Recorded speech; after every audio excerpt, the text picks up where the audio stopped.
Good morning to all of you out there. Welcome to the program Agenda. I'm your host, Cito Beltran. Today is January, nasablay, April 28, 2021, Wednesday. Bakit ko ba naiisip na January? May nabasa lang po kasi tayo. Okay, today is April 28, 2021. It's Wednesday and malapit nyo nang malaman kung hahaba pa ang inyong MECQ dyan sa mga nasa National Capital Region and the four surrounding provinces around Metro Manila, because that is the agenda of the IATF, the Metro Manila Council, to make a decision whether to extend or not to extend. Pero kumbaga sa sabong, mukhang dehado yung magpupusta sa GCQ kasi lahat yata from the DOH, the Metro Manila Mayor's Council, the IATF, mukhang marami sa kanila, and Malacanang have all been talking about continuing with MECQ. I think the only ones who are really batting for going back to GCQ,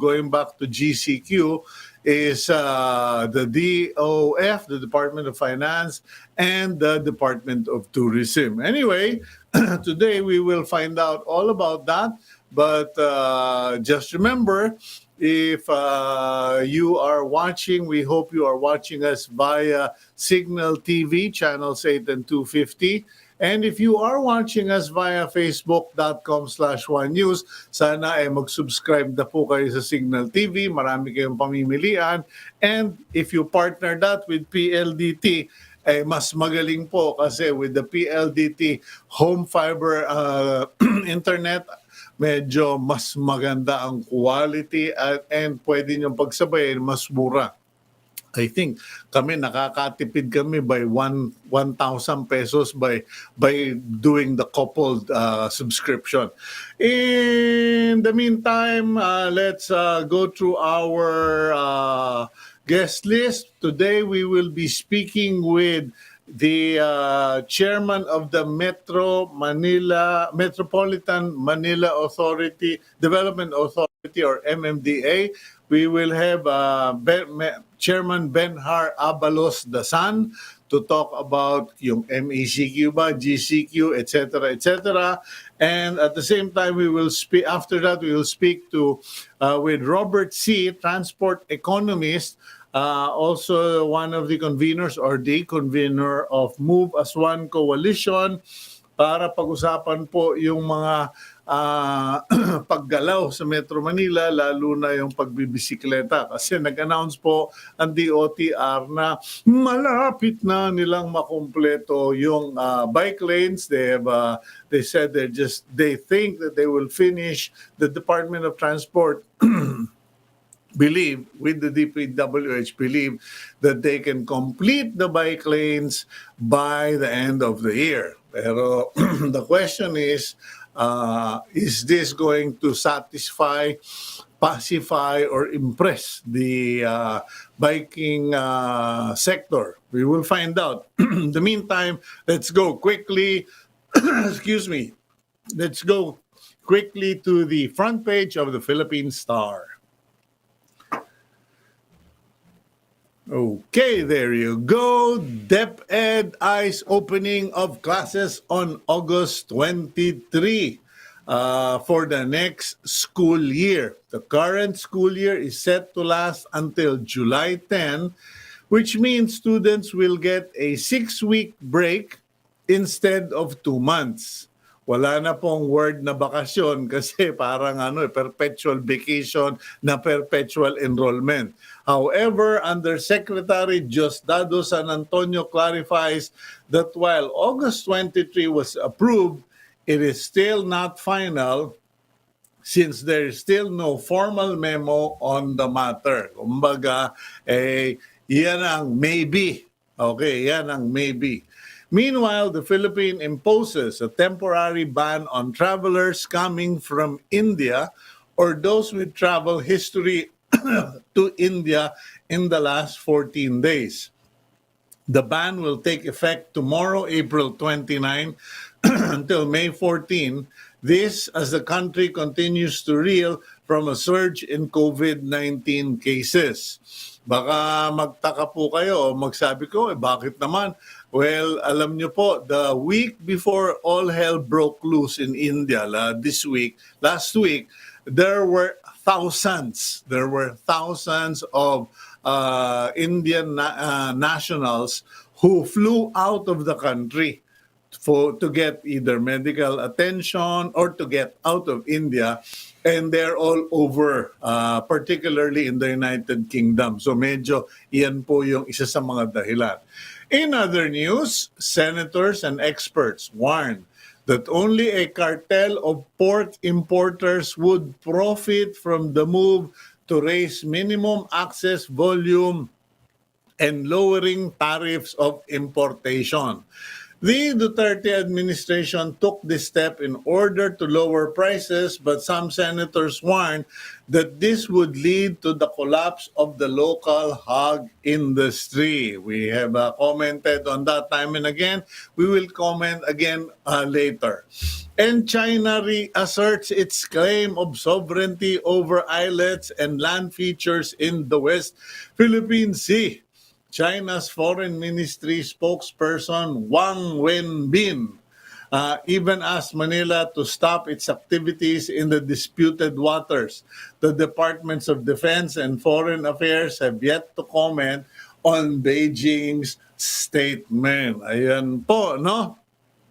So, sinasabi nila, tayo pa ang pinagsasabihang tumahimik at umalis doon sa ating sariling exclusive economic zone. Medyo pag-usapan natin yan later, but for the meantime, let's speak with MMDA Chairman Benhur Abalos Dasan para malaman natin ano ba talaga, Chairman? MECQ ba? GCQ? Good morning, Chairman Abalos. Welcome to the program. Good morning, Cito, and to everyone who's watching, good morning. Hindi ka naman tumataba, sir. So malamang lumalaki ang muscle mo. Mukhang nanlalambot ako pag nakikita ko yung mga braso mo eh. Pandemic lang yan. Sa gabi, nag-exercise because of the pandemic. Hindi, tama naman. Because I interviewed Dr. Ronjin Solante and he was saying exercise is going to be important for many of those who want to recover. And ikaw, medyo nakipagsapalaran ka na sa COVID when you were showing your love and care for your mother. Okay, now going back to serious topics, Chairman, what is it going to be? Is it going to be MECQ, GCQ, or ano ba yung nasabi mo raw sa GMA7 sa interview kaninang 6:30 na sinabi mong flexible MECQ? Nakakahilo yata yung Chairman. Okay, ganito po, may mga takot kasi ang mga dalubhasa na luluwagan mo dadami raw infeksyon. No? We must preserve whatever gains we have right now. Other side, ang dami namang walang trabaho at nagugutom naman. Sabi ng mga economist, nararamdaman din naman natin. So what the mayor chose was the middle ground. The middle ground in the sense that we could open additional activities, additional businesses, and to even complement this, the mayor on their own, actually lahat ito, iniklian na ang curfew in Metro Manila. Instead of 8, 10. But at the same time, kukunin mo rin yung magandang characteristic ng MGCQ, which is what? Border control. I'm talking of the borders between Rizal, Bulacan, Laguna, and Cavite. Na kasi if you're going through GCQ, labas-pasok na po ang tao sa atin. No? So yung kinakatakutan ngayon, yung apprehension ng mga dalubhasa natin sa health, medyo okay naman, maano natin infection. And at the same time, yung economic side, na ililista po ni Secretary Mon Lopez yung mga activities like for example, construction. No? Before, what was only allowed under MECQ was national projects and some big projects na kasamang private. Pero ngayon, kasama na po ang construction ng lahat, no? And other activities and businesses that will be listed by Secretary Mon Lopez. But I would just like to emphasize, Cito, that what we could only discuss right now is the position of the mayors, which I have already submitted last night during the meeting of the IATF. And then, once ma-finalize ng IATF, this will be for the approval of the President. Na later on, i-announce na lang po ng Malacanang. So again, to summarize, ang pinili ng mga mayors is the middle ground. No? We term it, actually, ang nagbigay nitong idea is the joint team of DOH, headed by Yusek Berhere, and the economic team, Secretary Carl Chua and Secretary Mon, no? At kinumbine po nila, nagustuhan naman ng mga mayors, so unanimously pinili po ng mga mayors to. And to further complement that, yun nga, nagkaroon pa ng shortening of the curfew hours in Metro Manila. So we will have shorter curfew hours. Yung mga probinsya na umiikot sa nakapaligid sa Metro Manila, i-control muna yung pagpasok, hindi sila makakapasok. Is that correct? We will be maintaining the border controls of the MGCQ po, kung ano pong ngayon na kinokontrol. Okay. Tapos, may mga businesses na papayagang makapagbukas na. Yes, sir. Additional businesses and activities po. Okay. Now for the general for the ordinary citizen, chairman, ano po ba ang dapat nilang whoops. Aray ko. Sana camera lang yung nalaglag or telepono lang ang nalaglag, no? Di ba, yung cellphone, madali mong Hawakan mo na lang. Di, okay lang. We're very informal here in the show. Nervous ako eh. Akala ko ikaw yung bumaliktad dyan eh. Okay. Welcome to the life of online communication. So in any case, so okay na tayo. Ang curfew 10 to what time in the morning? 4 o'clock po in the morning. 10 to 4. Okay, so mas umiksi. Pagkatapos may mga papayagan ng bumukas, depende kung sino yung sasabihin ni Secretary Mon. I am presuming that these would be businesses that do not have traffic or mass gathering. Siguro yung mga yung dine-ins ba na pag-usapan? Well, napag-usapan po. We'll just await for the final decision po. Okay. Okay. Siguro po, ang malaking sector po kasamang Cito will be yung mga barbero, yung mga nagugupit, manicure. Sabi nga ng Secretary Mon, why not kung open air naman, di ba? Yung mga ganun pag-uusap. So, all of these activities will be listed, keeping in mind na yung nga, dapat magkaroon ng maraming trabaho ngayon talaga. Pero na talagang safe, maging safe ang bawat isa. Okay. Now, si Mayor Edwin Olivares, napakinggan ko recently, and he expressed concern na pag pinagpatuloy daw kasi yung quarantine na the way it is, maraming talagang mawawalan ng mga trabaho. And I think the community pantries has revealed to us that regardless of the quarantine level, because of COVID, because of the pandemic, and because of many companies really shutting down, maraming Pilipino ang tunay na nagugutom, they are hungry, and they are desperate. Has this been discussed by the council, and is this something that you are talking about in the MMDA? Kasi Metro Manila Development Authority. Naisip ko lang kagabi, siguro I'll take it up with you. Kasi is the MMDA planning to put up a similar program, project para matulungan yung mga nagugutom at naghihirap? Kasi talagang kailangan government-size solution na. Well, sa ngayon po, no, the best solution will be to really give more work. No? Siguro tama kayo, the symbolism of this is talagang pipila ang tao dahil talagang mahirap ang buhay po ngayon. No? So the best gift that government could really give is give them an environment na safe ang lahat, at the same time more business opportunities, and more work for everyone, no? Kaya we're gearing towards that. On the side of the community pantries, we would really like to thank them. They've got a huge heart, no? Yung true bayan spirit. Pero tama kayo, no? Government should also be the ones, no? Actually, sa totoo lang, ang gobyerno ngayon talagang yung aming resources hindi na ho ganung kalaki in the sense na like the LGUs, nagbibigay po sila ng pagkain umaga, tanghali, gabi sa mga gunner lockdowns. Kuminsan po may binibigay rin silang konting mga tulong dahil sa mga nakakasakit sa kanilang lugar, no? At of course, the national government, yung last was 23 billion ayuda. I think this will be the last one, no? Talagang medyo overstretched na rin po ang mga budget ng isa. Kaya nga yung sinasabi ninyong could this be done by a certain yung concept nito, well, it could really be done. In fact, it is being Nawala yung audio ni Chairman. Ayun, okay na. sorry. Oo. So yun po, kasama Cito. Yeah.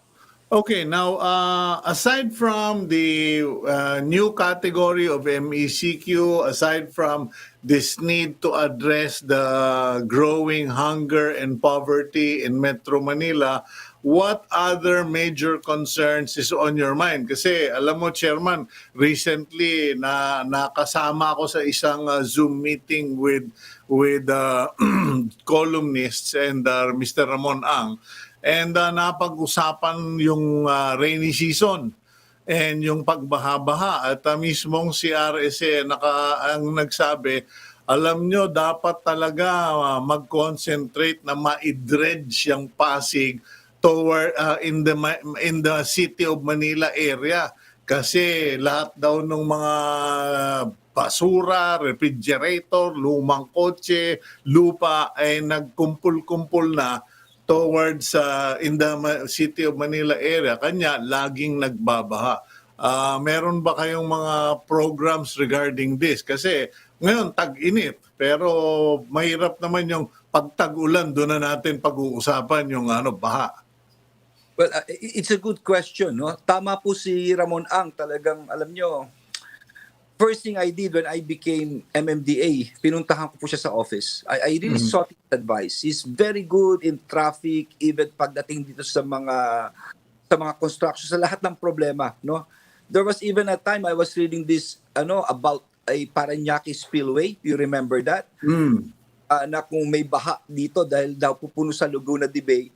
So ang pinakamaganda is to have a spillway going to Manila from Laguna de Bay.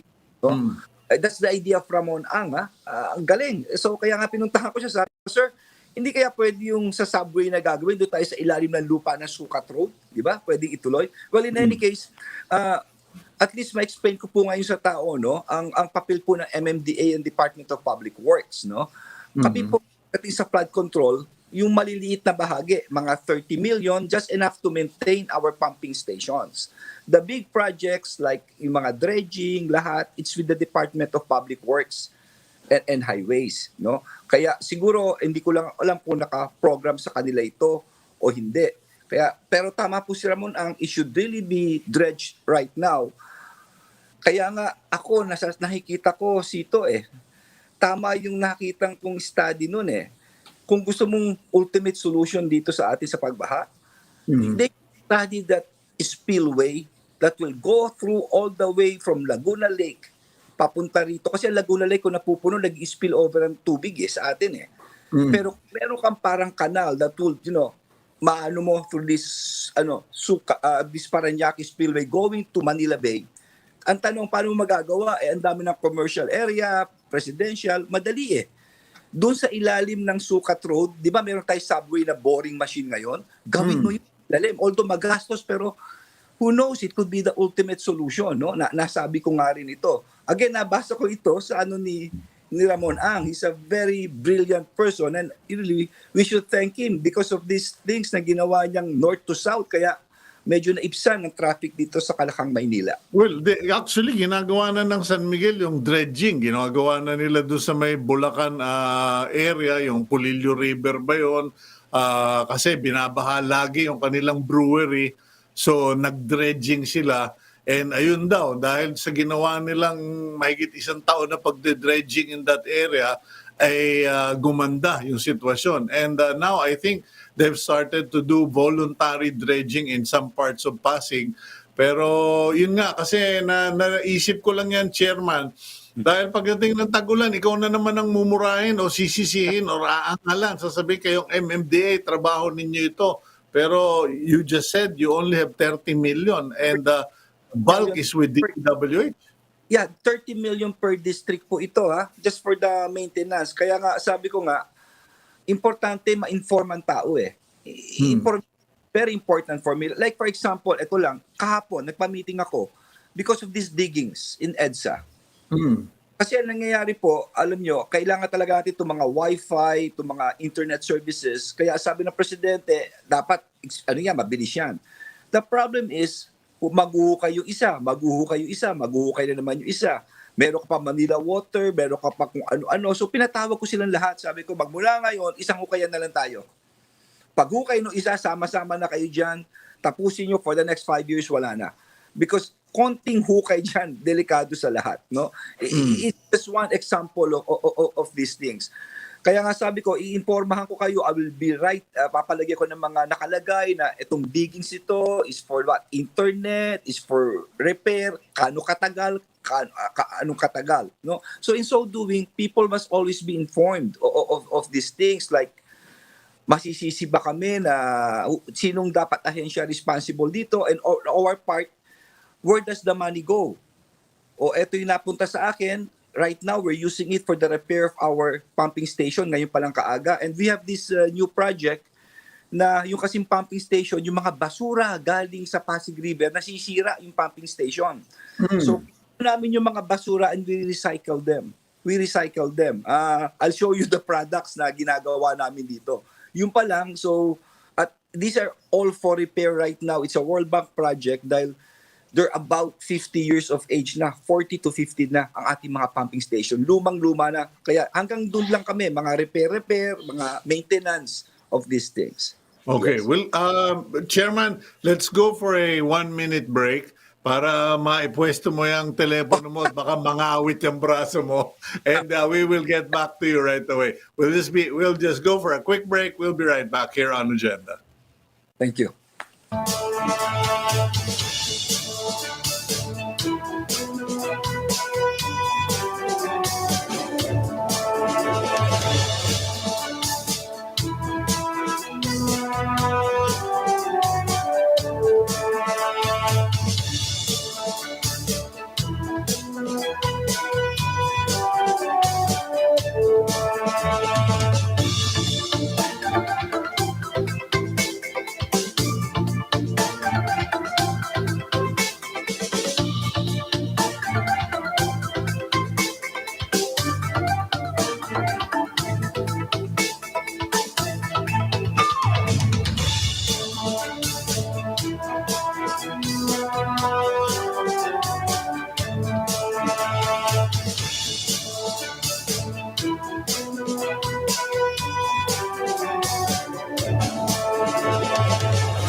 Back here on Agenda. I'm your host, Cito Beltran, and you are watching us via Signal TV channels 8 and for high definition channel 250, as well as on facebook.com/OneNewsPH and on YouTube, OneNewsPH. And you can also download the Signal Play app to watch Agenda on the go. Let's go back to Chairman Benhur Abalos. Chairman, okay, balikan po. May request lang po dito. Pakibalikan daw po natin itong nabanggit ninyong mga possible businesses na bubuksan. Do you have at least a general idea? Kasi kanina nasabi mo na sinabi ni Mon Lopez yung mga barberia, salon, beauty parlor, etc. Meron bang mga iba pang businesses? Well, actually, no, to give you a background, no, ganito 'yan. Sa sa ECQ, talagang bawal ang negosyo except for essentials, if you will Mm. recall. Mm. Now, doon sa MECQ, no, sa MECQ, modified enhanced, pinayagan lahat. Tapos nilista lamang yung hindi po pwede. So yung mga nilista na yun ang tinitignan ngayon, yung mga not allowed. Like for example, spas are not allowed. No? Mm. There are about 15 activities na not allowed. So binalikan ngayon yan ng DTI at titignan baka pwedeng payagan na yung iba. So additional businesses. And not only that, probably activities na rin. No? Like for example, yung allowed ngayon is going to mass 10%. Golf is also allowed right now, no? So yung mga mga outdoor na so ililista po lahat ito. They will review those not allowed na baka pwedeng buksan na, no? And I'm sure may marami-rami po iyan. Like construction is one, no? Yung mga industries na sabi niya sa akin, like yung mga pagugupit na nasa outdoor na hindi naman nakakahawa, as long as there are certain health protocols na papayagan.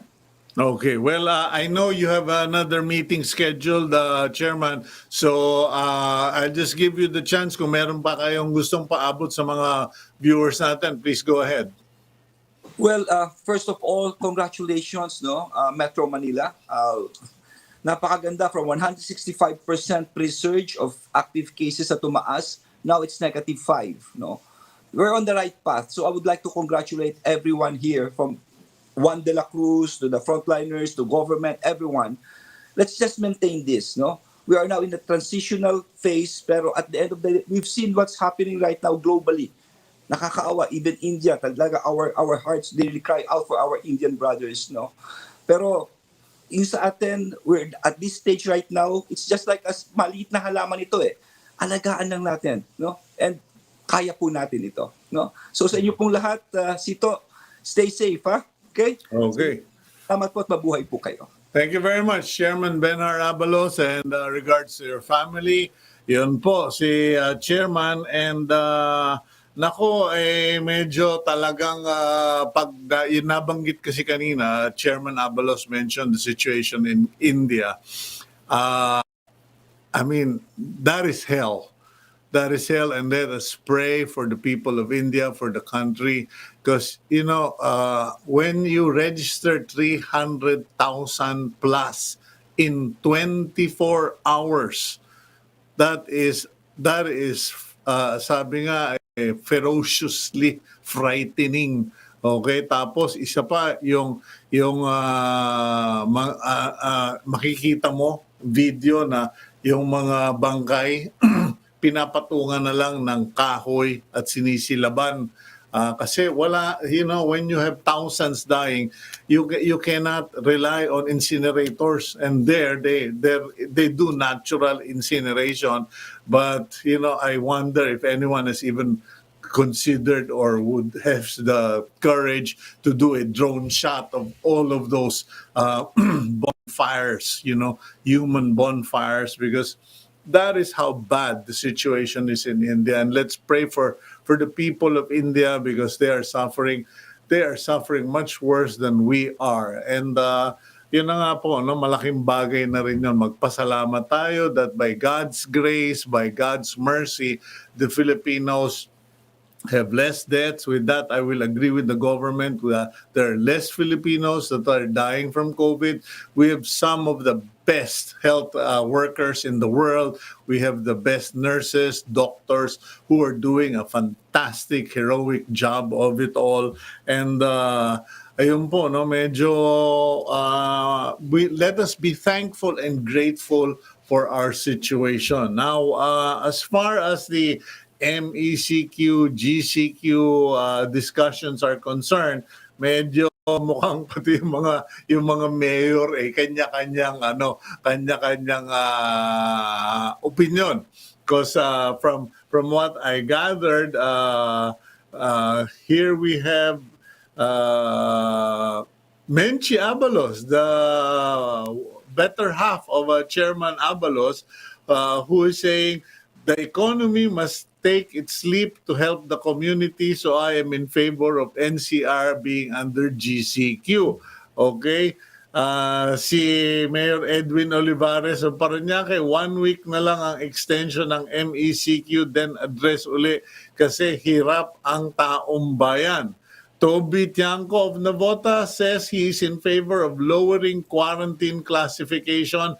Observation ko, parang yung mga tao takot na kesa noon dati. Sana tama ito kahit magluwag, hindi na sila ganun kakampante. Okay, and I think Toby Tiangco is touching on something that's important because sabi nga sa akin ni Mayor Alfred Romualdez ng Tacloban, and I've said this before in our program, sabi niya, ako Cito, I'm no longer sugarcoating the story.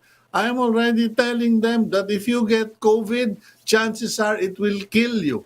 Okay? So parang sa kanya, he is sowing a holy fear for COVID among his citizens so that they would think twice about going out. And yun po siguro, no, kami dito sa lugar namin, dito sa Lipa City, ay ako po talagang sinisita ko yung hindi nakamask. Ay, magalit ka na kung magalit. And kinikwento ko po. I tell them about friends who are spending 2 million, 5 million, who are dying at age 50, etc. Eh, biglang ngayon napapansin ko, nasa paligid ko nakamask na at sinusuot na ng maayos. It just takes a concerted effort, a commitment on all of us, from all of us, to just get people to wear the mask, use the face shield, etc. And panawagan po sa mga nanonood sa gobyerno, yung mga yung hardware for one, mga mall, mga tindahan. Dati, 5 ang alcohol, kahit maligo ka dun sa harapan nila, okay lang, libre ang alcohol. Ngayon, bring your own. Pagkatapos, pasusulating ka ng contact tracing form. Kung sino-sino humawak, walang alcohol. Ayan na sinasabi. Pag nakausap natin si Secretary Mon Lopez, dapat siguro buhayin ulit yan. At saka dapat tigil muna yung toma. Okay, let's move on with the program. Let's go to our next guest. We have with us a transport economist, Move as One Coalition. He's been on the program before talking about bike lanes, mobility. We have with us Robert Siy. Mr. Siy, good morning, sir.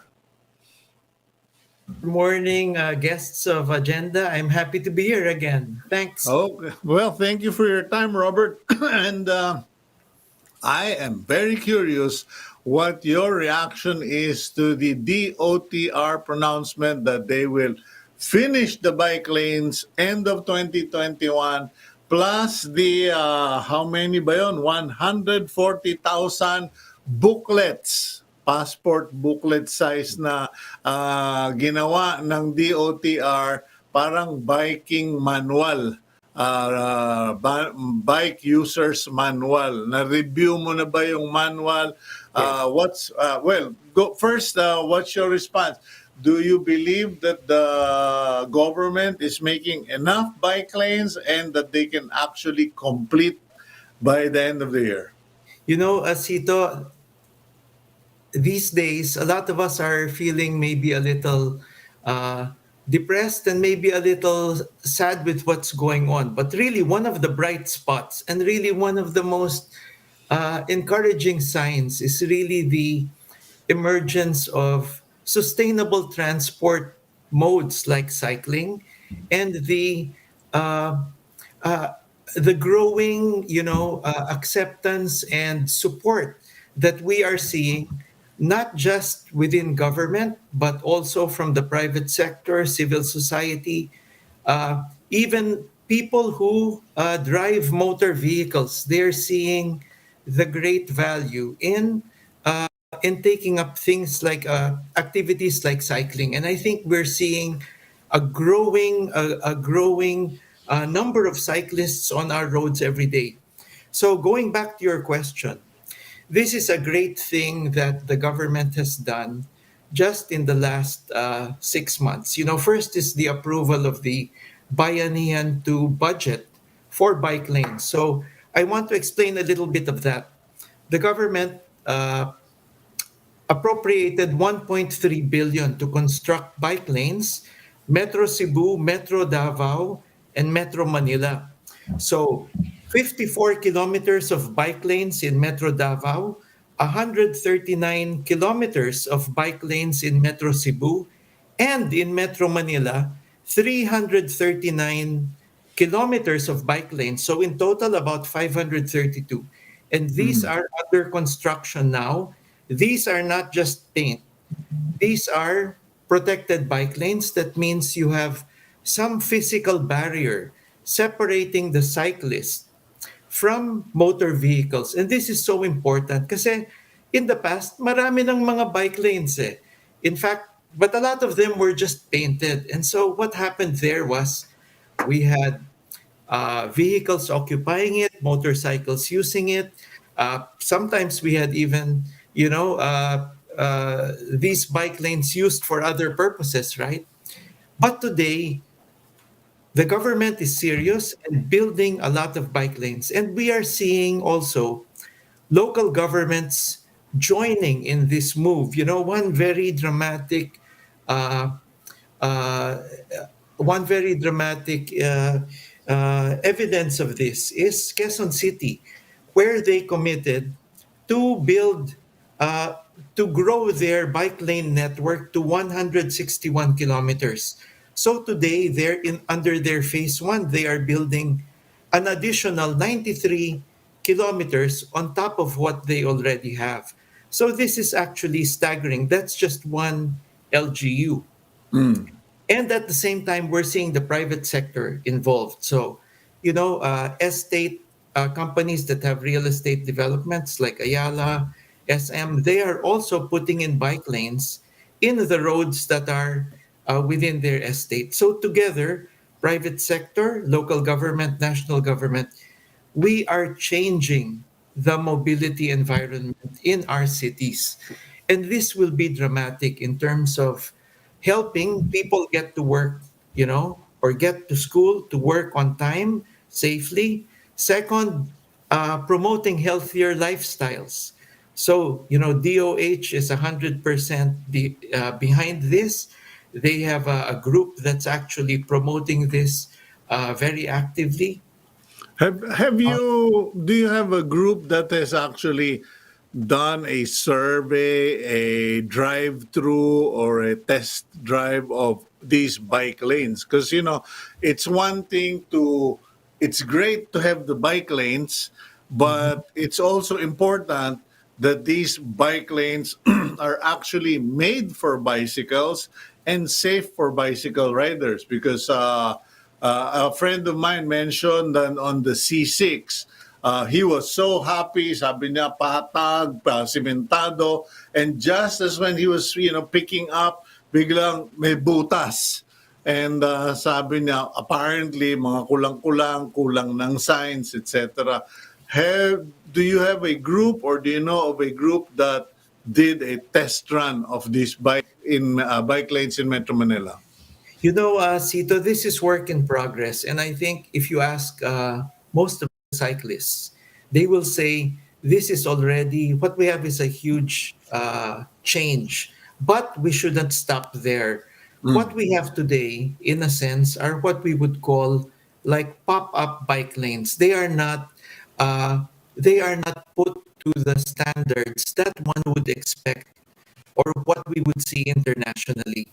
So we need to continue to invest in making these bike lanes high quality, meaning it's not just the bollards, it's not just the paint, it's also the pavement quality, it's also the width. And one thing that's very important, it's also the intersection treatment. Kasi po these bike lanes, they eventually get to an intersection where you have other motor vehicles, motorcycles, pedestrians also mixing in that intersection.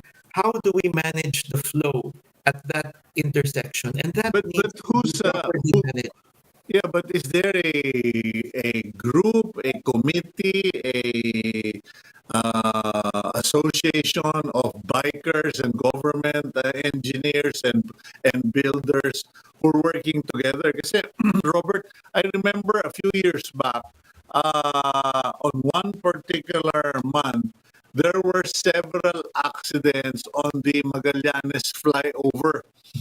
And when we started paying attention to that, we discovered that motorcycle riders would end up with their front tire falling straight into the expansion joint of the flyover.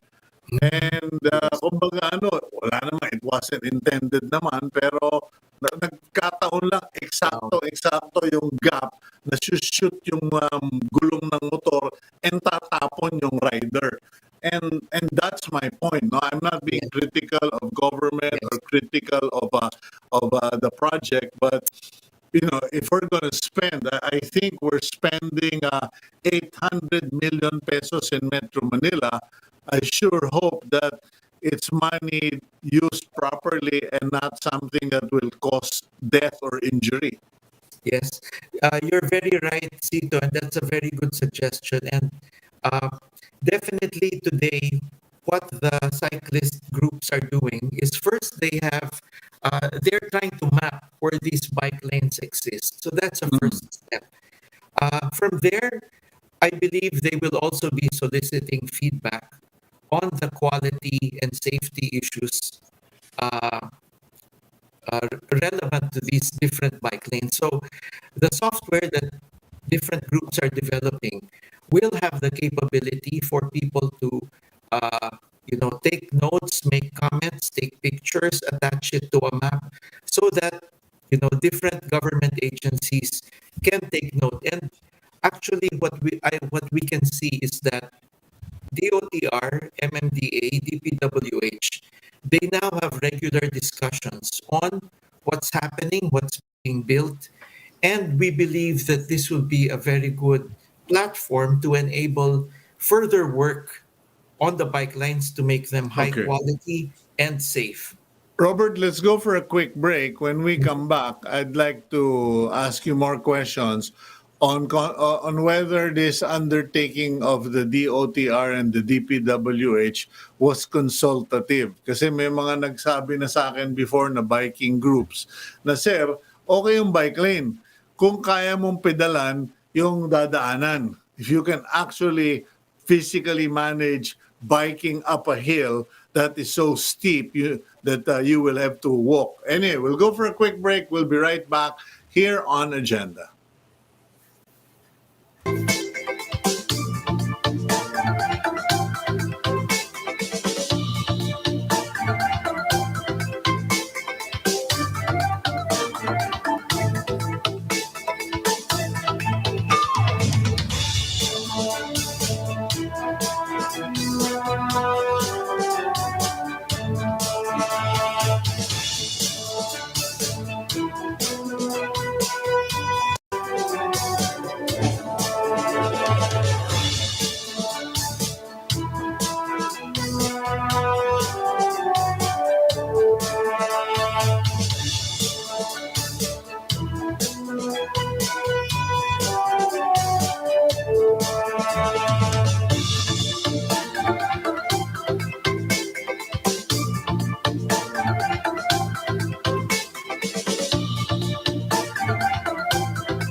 Welcome back to the program agenda. I'm your host, Cito Beltran, and you are watching us via Signal TV, channels 8 and 250, via PLDT. Okay, now let's go back to our guest, Robert Siy, a transport economist and convener Move as One Coalition. Robert, before we go into biking questions, can you explain or educate me about this? What exactly is a transport economist and how do you become one? Uh, you know, I actually, by background, I'm a city and regional planner, but I have an economics degree in the background. So I would say that I've tried to learn also uh, transportation principles and policies. And actually, the person who's the economist in our family is my son, Anton, whom you may have met also. But Mhm. I learned a lot from him. I learned a lot from reading, and today, I would say that I would classify myself more as a sustainable mobility advocate. Rather than strictly speaking, a transportation economist. Okay, But now have you can go and study that in university, and that's what my son and many other very young Filipino transport professionals are doing today. okay, now going back to what we were talking about earlier, I have a question to ask you, but before we do that, please bear with me. We have a very, very important news flash reminder here on agenda. I just want to put this out there. Happy birthday, Gab Malyari, our executive producer. Baka akala mo nakalimutan ka na namin. Sorry, Robert, but we play sneaky on the program. Yes. And today is Gab Malyari's birthday, and he works so hard. As you know, these guys get up at 3 in the morning. They stay up all night and then get up early in the morning to mount every episode. So it's no walk in the park for them. Anyway, going back to our discussion, Robert, I was asking you, is the determination of path, is it consultative in nature, or is it well, dito na lang natin ilagay yan ang pinaka shortest distance between 2 points, etc. You know, I would say before the pandemic, there was very little discussion about bike lanes, really. I mean, it wasn't taken uh, seriously as a mainstream mode of transportation. But the pandemic has changed that and taken us very quickly into a different environment. And what I should say is during those initial days of the pandemic, there were a lot of inputs provided by civil society, and when government was thinking, well, where should we put bike lanes? One key message from many cycling advocates was that you also have to put bike lanes on major roads. People were saying, let's just put the bike lanes on secondary roads. There's a logic for putting bike lanes initially on major roads. First, to give cyclists a more direct route. Second, because for many cyclists, these are the routes that they are most familiar with, and so having also the bike lanes on major roads enables you to construct a network. In the past, bike lanes were just in relatively limited areas, but what we are achieving today with the number of kilometers of bike lanes is we have now a major network that is being constructed that will link different parts of our metropolis. So it will be possible to move from one district of the metropolis to another entirely by bicycle. So I think this is one big change that we are seeing with the current approach. And okay, it is work in progress. I mean, what I can see is that many of the cycling groups are providing their inputs every day, and the government is listening. Okay. So I think this is something where we need to keep working at it. The pavement quality, the design, the safety aspect, the intersections, all of these need to be fine-tuned over time. Okay, what about the More riders, Robert? importantly. What Yeah. about the riders, Robert? Because when my daughter flew off to the Netherlands to study for college, we made sure that she had taken some biking lessons here in the farm, only to discover that when you go to the Netherlands, you have to enroll in an actual biking or bicycle school or be taught by a real instructor. She actually was taught by a lady regarding the use of the bicycle, regarding where to park, how to shift lanes, etc., etc. I mean, it's a full course. It's like going to driving school, but for bicycles. Now, uh, dito ba, is it enough that we give them a booklet, a printed booklet? Are there any bicycle riding schools, not just learning how to ride a bike or use a bicycle, but how to, you know, drive around safely and knowing traffic rules and regulations? That's a very good idea, Cito. And one suggestion we've made in the past is that the Department of Education should consider including bicycle use and bicycle, as exercise also part of the physical education curriculum in all primary schools nationwide. So this is something that will help to educate Filipinos from an early age how to use a bicycle and then also how to use a bicycle safely. The one point I would like to add, Cito, is very often, we look at manuals like this as maybe one good solution, but we need to think whenever there are road crashes, it's really motor vehicles, both motorcycles and cars, that actually inflict the injury on when you have a collision. So it's just as important to educate our car drivers, motorcycle drivers about the vulnerability of cyclists and pedestrians on our roads. Are there So this is a already very are there already laws that give preferential treatment or protection for bike riders? Because I remember in the Netherlands, you bump a rider, you are in serious trouble. Well, I'm not a lawyer, but that's what I would really hope that our legislators will consider, that we really need to make our motorists defensive drivers because of the number of vulnerable road users we have today. So, I would agree with you there that we need that type of protection for our cyclists and pedestrians. Sometimes I've seen bills recently that have tried to balance the responsibility between the pedestrian and, for example, the motor vehicle driver. And I would really argue for the welfare of the pedestrian and say, the deadly weapon in a collision is the motor vehicle.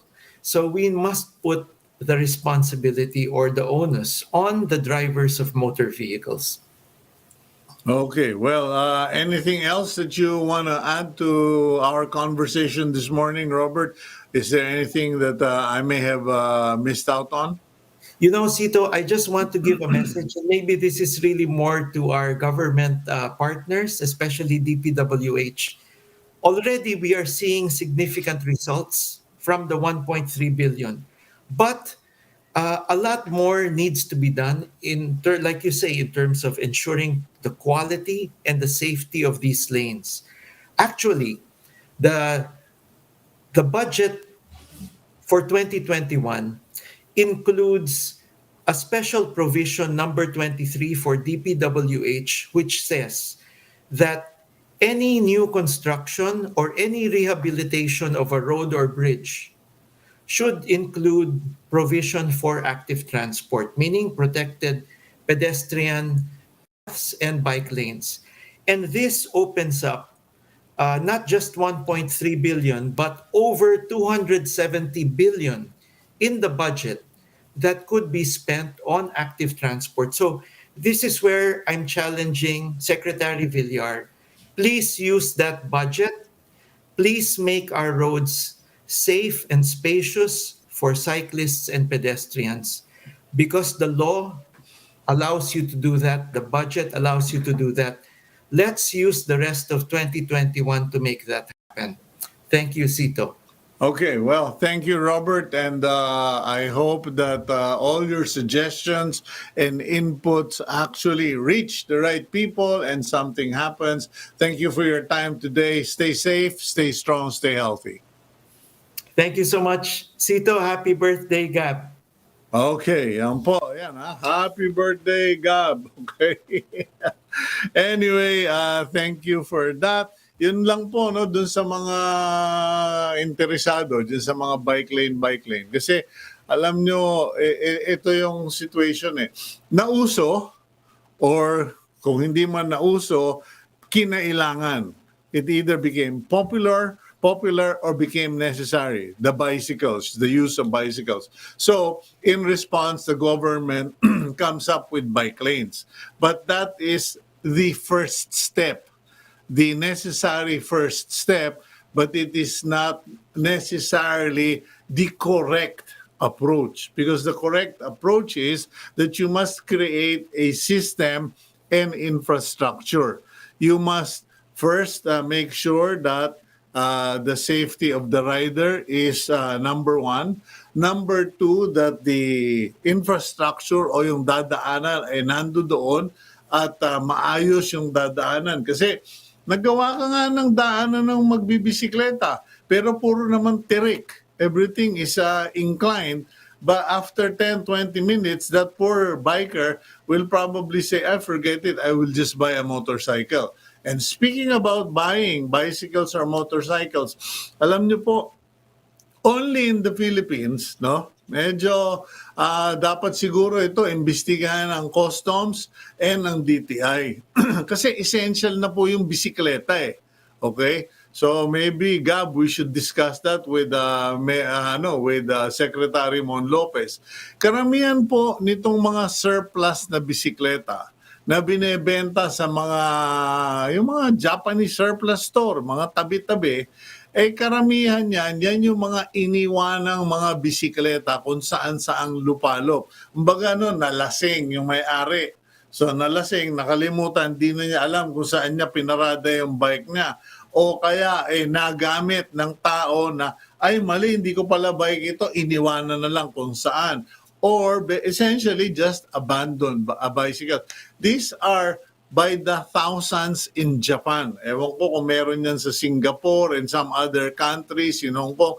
But I do know that they are auctioned off by the thousands every year. Hundreds of thousands of these bicycles are auctioned off. Kumbaga, barya-barya na lang po yan. Pero pagdating sa Pilipinas, kung maayos-ayos, pepresyohan ng 7,000.